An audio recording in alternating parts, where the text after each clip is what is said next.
Une vidéo pour parler de l'affichage des données GPS sur les vidéos avec le logiciel Insta360 Studio 2023. Donc je regarde régulièrement les vidéos de la chaîne YouTube Mon Sport 06, dont vous voyez la page à l'écran, et qui est animé par Max. Bon, il aborde des sujets sur les matériels vidéo, entre autres, des tutos d'excellente qualité sur les logiciels, puis c'est d'ailleurs grâce à ses didacticiels sur DaVinci Resolve que je me suis lancé dans le montage vidéo avec cet outil, et je pense pas trop mal m'en sortir grâce à lui. Dans sa dernière vidéo, il parlait de la mise à jour d'Insta360 Studio et de la possibilité d'intégrer les données GPS. Donc les caméras Insta360 n'ont pas de capteur GPS. Il faut une télécommande GPS pour lui transmettre ces données. J'avais à l'époque acheté la télécommande GPS que l'on voit à gauche. Celle de droite, c'est la version 2023, la dernière version qui est sortie des télécommandes Insta360. Donc ces télécommandes intègrent un capteur GPS et fournissent au flux vidéo les données GPS en temps réel et les intègrent dans la vidéo. Donc il fallait à l'époque, pour extraire ces données GPS, le faire avec un logiciel qui tournait sur Android. C'est-à-dire qu'il fallait faire les séquences avec l'affichage des données GPS sur le téléphone ou sur une tablette Android, récupérer ces séquences sur les PC et les monter. Donc maintenant que l'outil Insta360 Studio semble le permettre directement sur le PC, j'ai décidé de faire un test. Donc ce matin, un petit départ avec la caméra dans la voiture, la télécommande appairée avec la caméra et la vidéo lancée depuis la télécommande. Donc les données vidéo intègrent les données GPS fournies par la télécommande. Donc arrivé à la maison, on récupère la vidéo, on la met dans Insta360 Studio version 2023 et on regarde ce qui se passe. Effectivement, au grand bonheur, dans cette version 2023 de Insta360 sur la version PC, un nouveau tableau de bord est arrivé, un tableau de bord qui permet d'intégrer et d'afficher les données du GPS.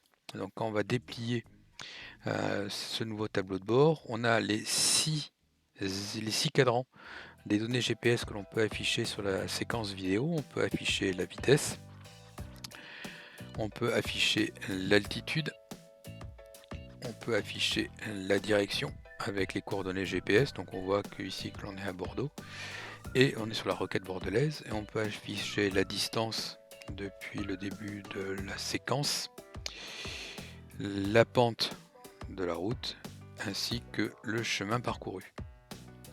Donc cet affichage peut se faire avec deux modes d'affichage qui sont proposés par défaut, un modèle basique, une première version, une version un style deuxième style avec des cadrans que je trouve personnellement un peu plus sexy, et la possibilité en mode avancé de pouvoir customiser ces cadrans. On va pouvoir choisir la couleur de l'affichage des cadrans, on va pouvoir choisir la taille des cadrans, on va pouvoir choisir l'opacité, on va pouvoir les faire pivoter si l'on veut en fonction du look qu'on veut donner. Choisir l'unité qui est utilisée en données kilométriques ou en miles par hour, donc en fonction de l'unité anglaise, américaine ou l'unité internationale, kilomètre heure, et aussi les aspects vignettes. Donc sur ce mode là, on va pouvoir faire en fin de séquence, on a les données GPS qui sont affichées et pouvoir les extraire pour les monter par la suite avec notre outil de montage vidéo.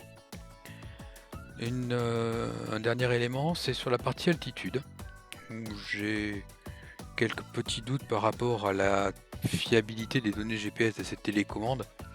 On est, je pense, à plus ou moins une dizaine de mètres, puisque je vois que je suis à une altitude de 4 mètres, alors que si l'on regarde au niveau de la donnée GPS, à l'endroit où l'on vient de passer, on est effectivement à 4 mètres, mais on n'est pas à moins 4 mètres, on est à plus 4 mètres.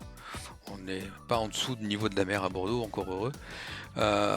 Donc sur ces parties données GPS, l'altitude c'est à plus ou moins une dizaine de mètres, mais ça peut être toujours sympa d'afficher l'altitude. Donc la vitesse, la piste que l'on a utilisée, les directions, les données GPS peuvent être des éléments sympas. On va pouvoir enfin faire des séquences vidéo avec ces données GPS qui sont affichées autrement qu'en les téléchargeant sur un téléphone mobile, en faisant les séquences et en devant les récupérer.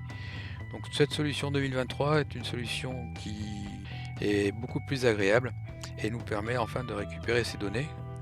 J'espère que ce tuto va vous être utile et je vous souhaite de bonnes balades et de bonnes vidéos à tous.